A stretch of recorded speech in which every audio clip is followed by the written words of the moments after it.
Hi everybody, my name is Jessica Holyfield and I'm a professional dance choreographer and dance educator based out of the southeast of the United States, and we're going to be taking a look at the 6th Boost Mission Killing Part candidates. I do believe voting is closed for this, but we do not know who took each of these, so I'm going to look at each one. We're going to share our thoughts, mostly do an overview because these are only on the Mnet Plus app, which is much harder for me to review on and pause and, talk. So we'll do the best we can on it. I'm ready. I hope you are. Let's go. Okay, first is Li Zihao on the Revenant side. 大家好，我是挑战 Revenant 一组 Killing Part 的李子豪。Ow, gonna run it up right now, get right!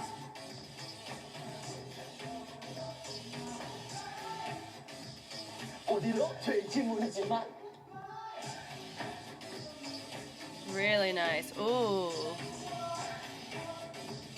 He has really good dynamics on that. Cool. His hair looks like cotton candy too. Okay. Next is Ko Ming-chi, right? He's gotten barely any screen time, right?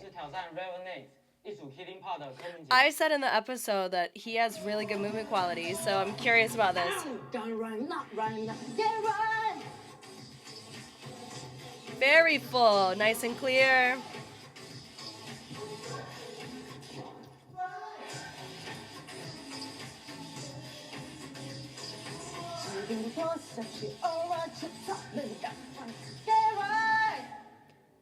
Okay.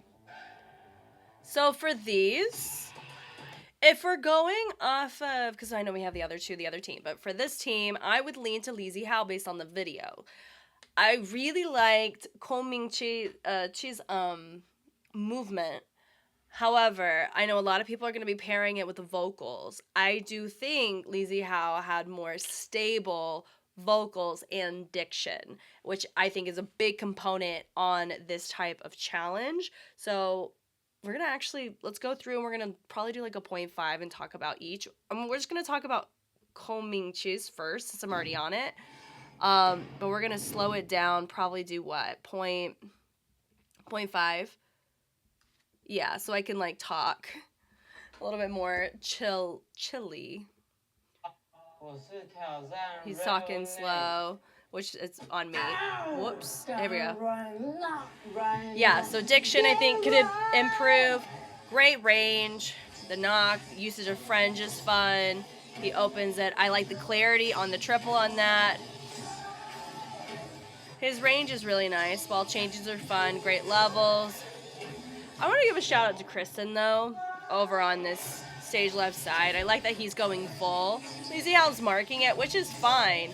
He's not being measured on this. It's absolutely fine. The brushes are cool, good tension. He knocks it, hits it down. So it's very, very full.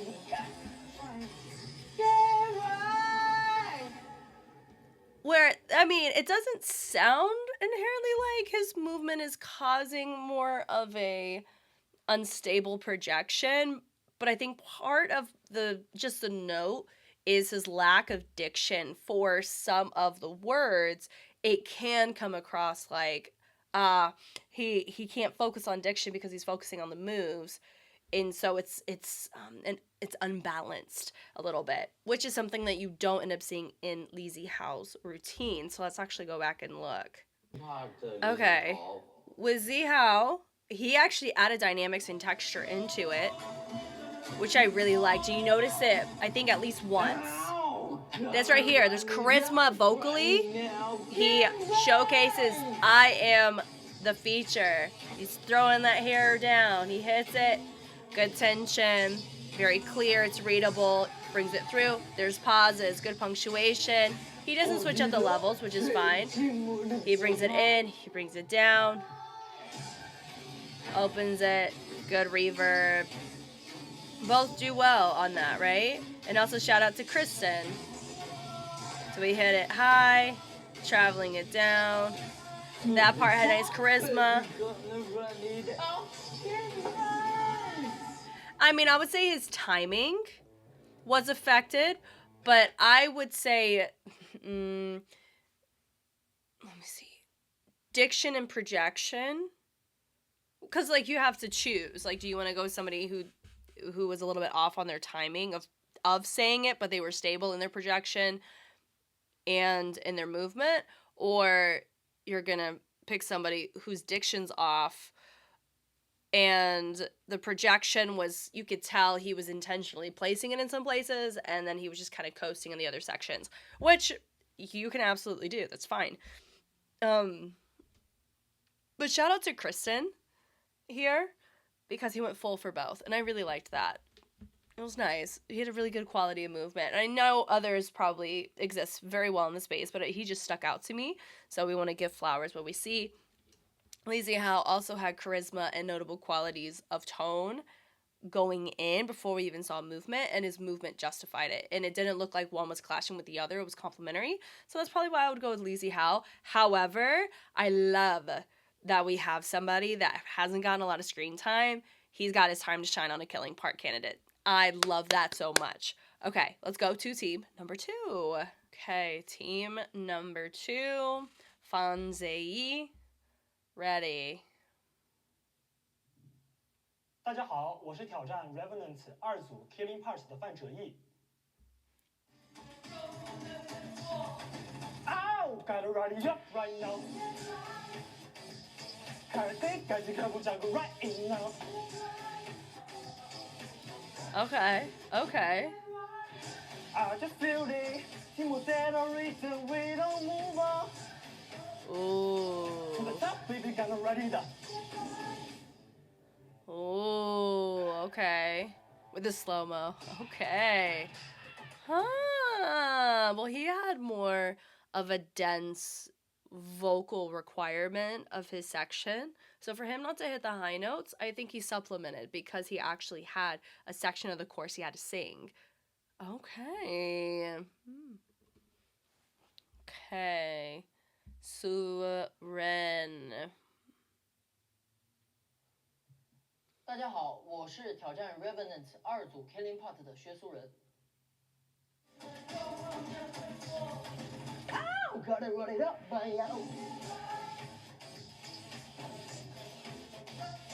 I like Suren's tone. Ooh. 어디로 되지 모르지만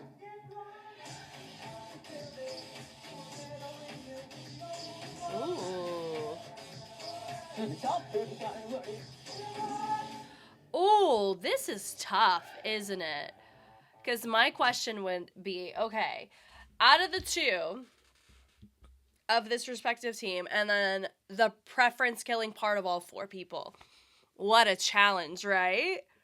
Okay, we're going to start with this one, with team 2. I mean, we already did team 1.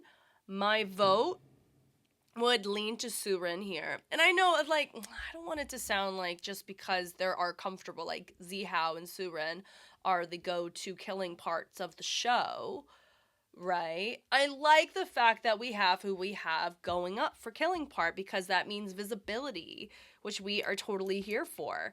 I think Surin, I liked his tone for that section, which is exactly how I felt about Lee Zihao. And I also like when somebody adds their own personality to their movement texture, but we keep it within the guardrails and guidelines of what the structure of the choreography is. The wave was fun. The punch is nice. He opens it through. I like the fullness, good range. They're taking a more like a cool guy approach compared to what we saw from Team 1. So also, it's just interesting how, like, even the press out on the hips was really fun there. How it's different.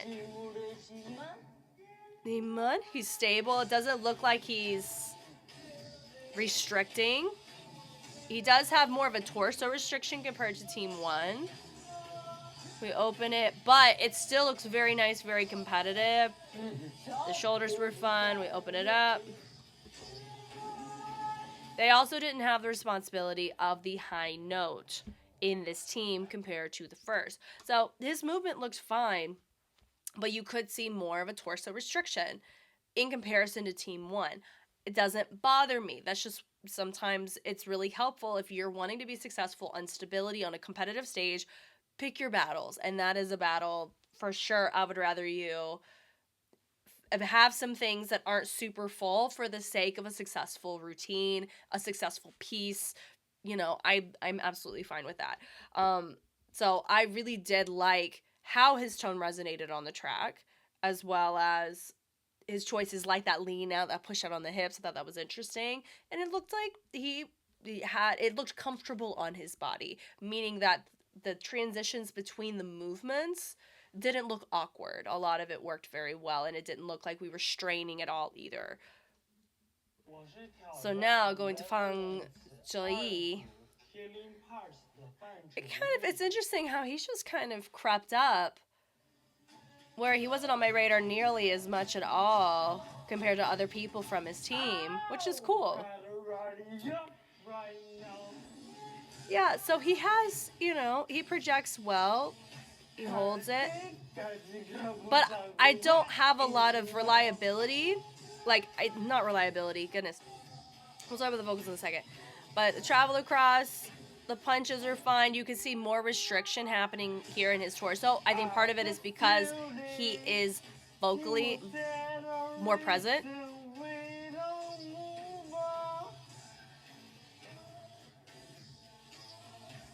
Shoulders are clear.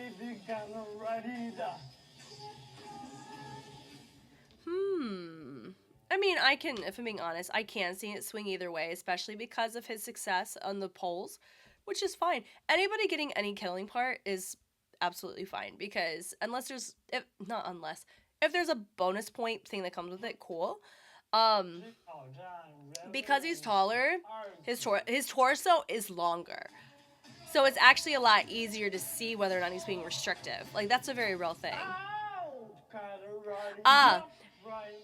Based on how he's projecting vocally, there's not as much clarity on pitch based on his tone to my preference compared to Surin. However, he has more density vocally than any of the other guys doing the killing part. So I really don't know if we were like, how out of the two, like when we factor in all of those things that I said, I could see myself swinging to Fangzi because of his responsibility vocally more, and he still held it down and showcased fullness. But I really do, preference wise, as a dancer myself, I prefer people who are able to showcase who they are visually through movement, because I said what I said about the choreography drafts from the jump, and choreographed aside, meaning that my preference was number 2 out of the 4. I like the Revenant song, and I'm hopeful, like, looking at what we saw in the verses look kind of cool, so I am hopeful that it's gonna be really cool, really sick. And I think I'm just naturally sensitive to people doing the chorus having some sort of, their projection that showcases unique quality to it, because there's not a lot of unique focal point energy that we saw in the drafts, which is why I think I'm sensitive to it. So I think that's why I'm leaning to Suren, specifically because of the movement and his projection. Now, out of the 4, who's going to be my preference? I really like Li Zihao, but I like the reliability of Suren. So I like all of them for different reasons. I would say that the ones that, are competitive for final lineup are the ones that I would say I prefer, which only helps them in the voting. The fact that they're competitive here, they don't look like they're a lost cause, and they're not. Like, none of the guys are. All of them have really good qualities that can make them competitive. It just depends on how Mnet wants to shape them for the show. And that's a very interesting component that a lot of times I have to remember, that when we're watching the show, somebody's future can be determined based on what Mnet or people who are in the editing room feel like that day. Isn't that crazy? Right? So that's just something that I have to, like, really keep in mind when we watch these things, where it doesn't matter whether I'm looking at it from an objective viewpoint as much as I can with no rubric, because it's a popularity vote, which we get. But it is nice to provide some different perspective as to what components I personally am drawn to from everybody when we look at these killing parts. For me, a killing part in the feature and center has unique either tone or unique movement quality. And I think Surin and Lee Hao both had that, which is why I lean to them. But also, somebody may prefer Fan Ziyi because of how he visually executed the choreography. He held his own, and he had a different responsibility vocally, right? So this is fun. I'm ready to hear from you guys. You guys know me, I know you. I'm Jess. We have one more episode. Whew. I'm looking forward to it, and I'll catch you guys on the flip side. Bye.